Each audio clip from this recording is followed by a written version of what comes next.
Hello, Ms. Nidia. I am Hans, and today I shall be presenting about my active listening reflection, uh, my individual analysis.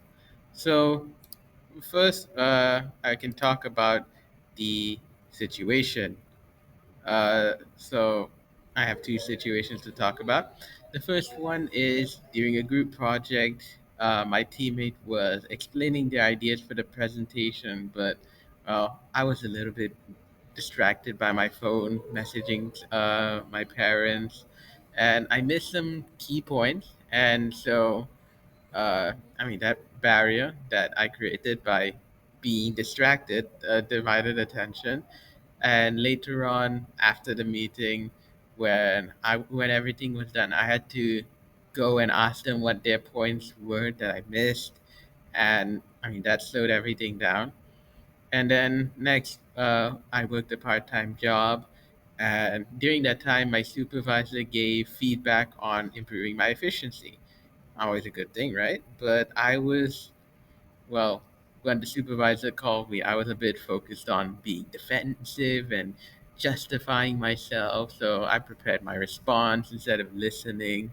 And as a result, it made me this internal barrier. It made me miss a couple of useful advice, and it took me a couple of days to realize that, hey, they weren't trying to attack me.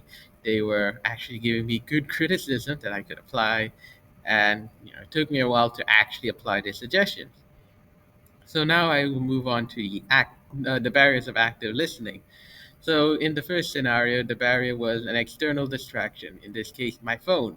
And so when my phone pulled my attention away from whoever was speaking, made it hard to fully focus and listen and process. And well, I, as I explained earlier, I had to go back to them personally after the discussion and take some extra time out of their time and my time to fully get what they were saying, and make sure I didn't make any mistakes that would hinder the progress even further. And the second one, the barrier, was an internal distraction. It was my brain. I was focused on creating a response to defend myself instead of actually focusing on the criticism, which was fair, and it blocked me from actively listening and applying it immediately. Now, outcome.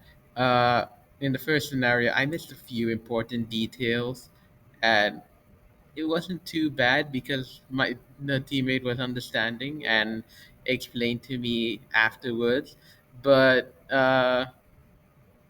in most cases, I've seen other people. It causes frustration and confusion, and in my head, I was a little bit confused as well because. Uh, I just did not fully get the context of some of the other stuff. So I would next time I would silence the distraction and give my full attention to teammates. I was lucky that in this context, the frustration and confusion was me and not my teammate, because that would have been really bad. And on in the second scenario, by focusing on my response instead of listening, I missed the valuable feedback. Again, thankfully, I eventually learned that it was true, genuine feedback and not an attack, and actually applied it eventually. But just limited how well I could improve right away. And so next time I would pause, listen fully, and try to not take things personally. That even that if the supervisor was attacking me, I wouldn't get anything. If the supervisor was giving me criticism, I would, listen to it. And the only way I can do that is by slowing down and listening fully and taking notes of everything, their tone, their inflection, the context, and everything before actually replying. So, what are my learning takeaways? I learned that active listening means giving the full focus and avoiding both external and internal distractions. So, small things like checking my phone or rehearsing replies, it can cause misunderstandings and slows down progress because I would be more focused on, you know, picking up where, filling in the gaps in my knowledge, or defending myself instead of actually taking in the information, and either in the first scenario's case knowing what to do, or in the second scenario's case knowing how to improve. So I would use techniques such as paraphrasing or asking clarifying questions, as well as paying careful attention to strengthen the communication, and reduce or even remove the barriers of listening. And these experiences showed me that active listening not only improves teamwork but also improves conflict resolution, because I wouldn't be trying to defend myself from my supervisor if I paid attention, and I was lucky my teammate was understanding, but if he wasn't, that would have been another conflict. And so now, personal reflection.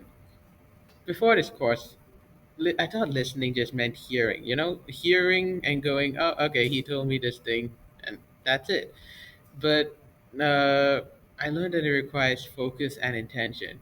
Hearing is easy. You hear sounds, like if someone comes up to me and starts talking my ear off about something, chances are I'll zone out and hear them, but that's not listening. Listening requires focus and intention. And so using techniques like paraphrasing has helped me clarify ideas and show respect in certain conversations. And well, I've seen and experienced how poor communication can escalate conflict, especially when there's other factors such as cultural or personal differences, because everyone is different. Everyone comes from different cultures, and even in those cultures, there are different people with different life experiences, and everyone's a sum of their life experiences, and no two people are the same, no two cultures are the same.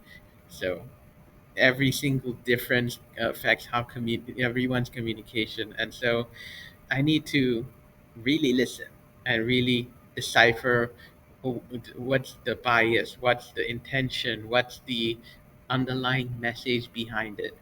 And, overall, throughout this course, my active listening skills have improved. And I'm grateful for that because it made me more mindful and effective in real life interactions.